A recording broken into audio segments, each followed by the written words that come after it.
parole. Aujourd'hui, la parole se libère partout dans le monde, même dans les affaires aux États-Unis. Epstein, vous avez compris. Mais sachez que même sur notre continent, beaucoup de nos présidents et de nos hommes d'église sont impliqués dans ces choses-là. Parce qu'ils livraient des enfants pour qu'on les tue. Et il y a même eu comment on appelle ça, des chasses à cour que Jeffrey Epstein a fait au Cameroun en pleine forêt. Et devinez qui était le gibier? Nos frères et sœurs, des êtres humains de notre continent. Donc moi je rencontre, je suis née à Brazzaville, mon arrière-grand-mère était de la RDC, l'île Mbamou appartenait à mon grand-père, donc je suis vraiment un enfant du pays. Donc, je suis arrivée en France toute petite, j'ai grandi ici, et à un moment donné, j'ai eu le besoin de retourner pour pouvoir travailler. J'avais déjà un peu collaboré avec des gens de la RDC qui étaient venus assister à ma soutenance à l'ISEP, donc j'avais gardé contact avec ces gens. Et de temps en temps, j'étais par le passé, j'avais été à l'église des frères Castano. Et puis, un jour, l'un d'eux, le fameux Yves, vient me voir, on me dit, ah Aurélie, on a besoin de toi, etc., pour telle chose, je vous la fais courte. Donc, on commence une collaboration, il me paye, les virements sont sur le compte, il n'y a pas de souci. Et puis, un jour, il me dit, ah, mais je t'envoie ce contrat. À ce moment-là, il était directeur général de la RCPE. Il m'envoie un contrat, il me dit, écoute, je t'envoie ce contrat, ma sœur, il m'appelait toujours Sista. Ma sista, n'aie pas peur du montant, hein. Je vous enverrai à vous, Love Fate, celui qui a le live, là, je vous enverrai les documents par mail. Donc, si tu m'envoies ton mail en privé, je t'enverrai les trucs et on pourra faire un live là-dessus aussi. Et donc, il m'envoie et puis je lui dis, il me dit, écoute, n'aie pas peur du montant parce qu'il me proposait 50 millions de francs CFA par mois durant 24 mois. Attendez, on n'est pas pressé, pardon. Donc, Castano, oui, vous proposez un montant de 50 millions de francs CFA par mois. Par mois. Attendez. On est là. Pardon, on va prendre tout votre temps là. Je vais connaître ça. S'il vous plaît, divisé par 656 pour traduire en euros pour nos ça amis. Ça fait 1 800 000 euros. Ça fait 1 800 000 euros. Par mois. Non, sur 50 millions de francs CFA, c'est par mois. Mais oui, la durée du contrat est de 24 mois. Donc, il faut que tu multiplies 50 millions de francs CFA fois 24 mois. Et ça te fait 1 800 000 euros. Donc, ça fait très beaucoup en francs CFA. Mais lui, il a eu tout ça. Ok, allez-y. En fait, c'était un contrat... S'il vous plaît, Atinae... Love, excusez-moi. Atinae, tu peux préciser, parce qu'il y a c'est des frères jumeaux, non?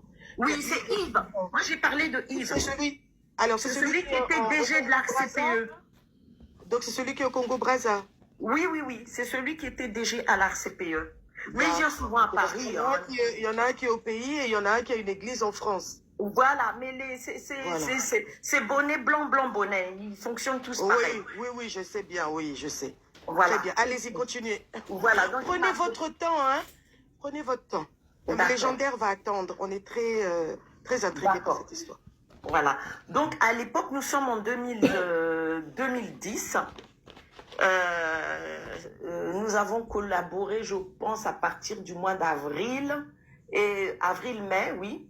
Et il me propose ce contrat au mois de septembre. Mais il va même l'antidater. Dans le document qu'il m'envoie, il l'antidater. Et donc, moi, j'ai eu peur. J'ai eu très peur parce que je savais que pour tous les contrats de communication liés à des structures gouvernementales, il y a une loi à l'international qui interdit, au-delà de 7 000 euros, les contrats doivent répondre à un appel d'offres public. Donc, l'État congolais, puisque l'ARCPE, c'est l'État congolais, aurait dû faire un appel d'offres public. Et donc, je vais voir un avocat à Paris et je lui dis, voilà le contrat qu'on me propose. Il me dit, mais madame, vous êtes bête. Vous ne savez pas qu'il y a cette loi qui interdit ce type de contrat. On appelle ça les contrats léoniens. Donc, c'est-à-dire qu'il allait utiliser ma société J'avais juste une petite agence de communication. Je travaillais avec des sous-traitants. J'avais pas de salariés. Donc, il n'y avait rien qui justifiait ce montant. Et donc, j'ai tellement paniqué, j'ai tellement eu peur, j'ai pleuré de toutes les larmes de mon corps, qu'un pasteur puisse être aussi méchant, utiliser cette stratégie pour faire sortir l'argent du Congo sur ma société. Donc, j'ai eu très peur. Et donc, j'ai refusé de signer ce contrat. Or, quand je refuse maintenant de signer ce contrat, je ne me dispute pas avec lui, hein. Je lui envoie un mail, je lui dis « Ah, grand frère, tu m'excuses vraiment », puisqu'avant, il m'avait bien payé sur des missions que j'avais déjà fait, sur une structure qu'il avait voulu créer pour les hôpitaux, les 12 hôpitaux qu'il devait avoir dans les 12 départements du Congo-Brazzaville. Donc moi, j'avais accepté, j'avais été bien payé, on n'a jamais eu de problème, il m'a jamais dragué, j'ai fourni le travail, il m'a payé, donc pour moi, c'était clean. Donc j'ai refusé ce contrat. Quand je refuse ce contrat, comme nous, on devait aller à Brazzaville en janvier 2011, je crois, j'ai refusé ce contrat. Donc, du coup, le billet d'avion qui m'avait été envoyé, ils ont tout annulé. J'ai gardé tous les documents. Ils m'avaient pris un billet d'avion, ils ont tout annulé, tout et tout. Pour moi, je suis restée tranquille. Et puis, je lui ai envoyé un petit mot. J'ai dit, écoute, j'ai des obligations personnelles. Je ne pourrai pas continuer à travailler avec vous. Donc, pour moi, j'ai pensé que je m'étais séparée avec eux gentiment. Il est pasteur. Donc, je me suis dit, on n'a pas eu de problème, on ne s'est pas disputé. Il va accepter mon départ. Mes sœurs, mes frères, c'est des gens qui ont une haine terrible. Entre-temps, j'ai une autre proposition. Nous, donc, c'était en 2010. Et l'année d'après, je suis nommée DG à la chaîne de télévision de Maurice Nguesso. Donc, je quitte vraiment la France. Je vais travailler là-bas. Lui, Castanou, prend ses pieds, quitte son église. Yves Castanou quitte son église de Brazzaville. Il va voir la fille de mon patron, Lydie Kourissa, pour lui dire, mais pourquoi tu as recruté cette fille? Donc, il est parti me diffamer. Mais moi, je ne savais pas. Et puis, un jour, il m'invite à Olympic Palace.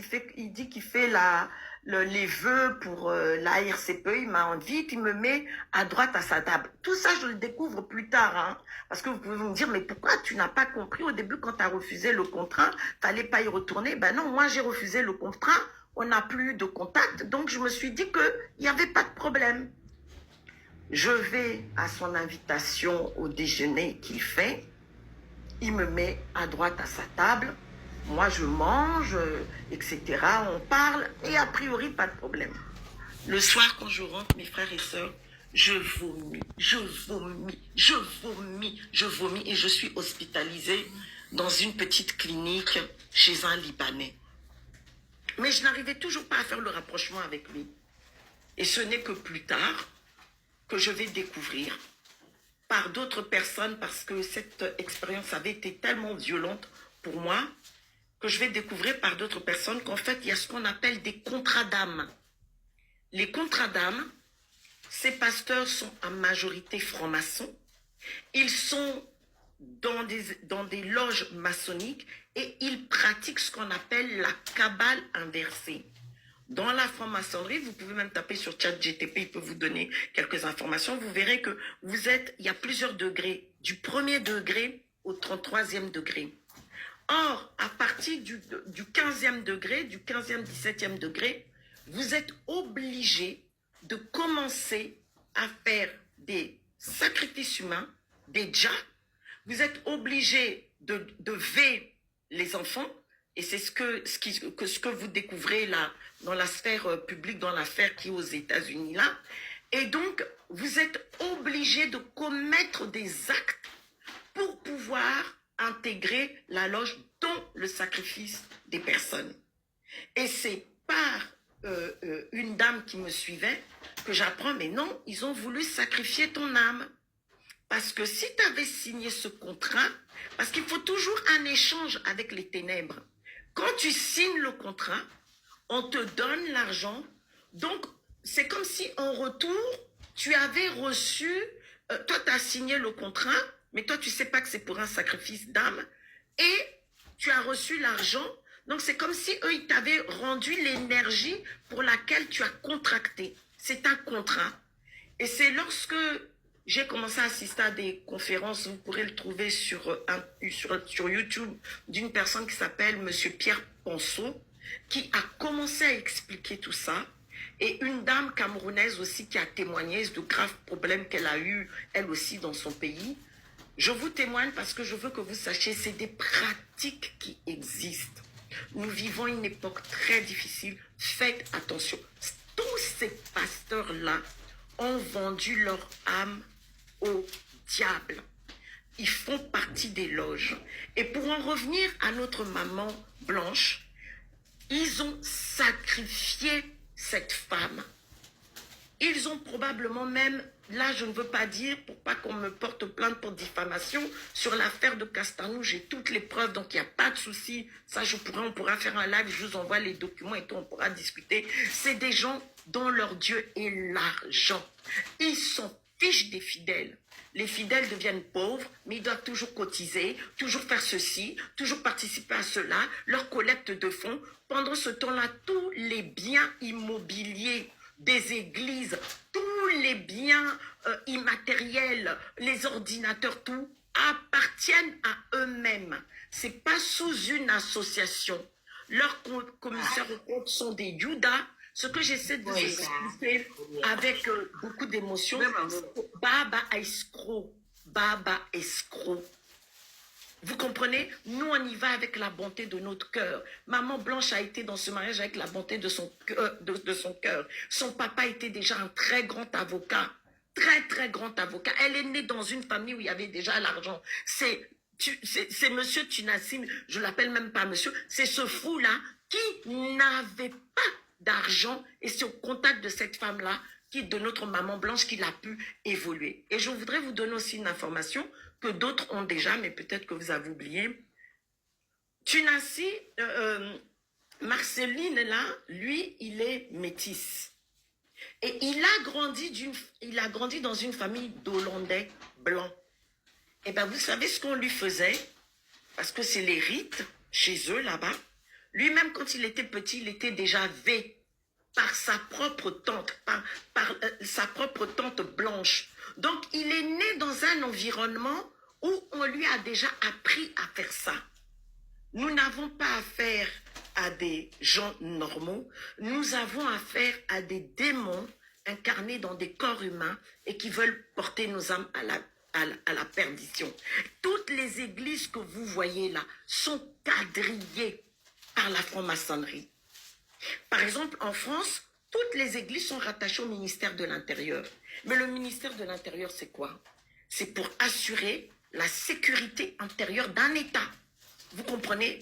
Donc, toutes les églises ici sont répertoriées. Et même en RDC, ou à Brazzaville, ou dans tous les pays, toutes les églises sont rattachées au ministère de l'Intérieur. Donc, je vous apporte ce témoignage parce que moi, j'ai pu, a priori, m'en sortir. Sans oublier de vous dire que je continue à être harcelée et que le 27 décembre 2024, ici en France, j'ai eu un grave accident de voiture où j'ai failli mourir. J'enverrai aussi les photos à la sœur. C'est pour vous dire que ces gens-là, quand ils ont une cible, la justice, ils contrôlent la justice. À part les veilles qu'ils sont en train de faire dans ce monde, personne n'aurait pu croire que l'affaire Epstein aurait pu sortir dans le monde entier. Il y a des implications en Afrique. Et sur nous, sur nos frères et sœurs, ils ont fait des expérimentations tellement diaboliques que le jour où vous voulez faire aussi un live sur le sujet, je serai contente de pouvoir y participer. Voilà le petit témoignage que je voulais vous apporter, mes frères et sœurs. Si vous avez des questions,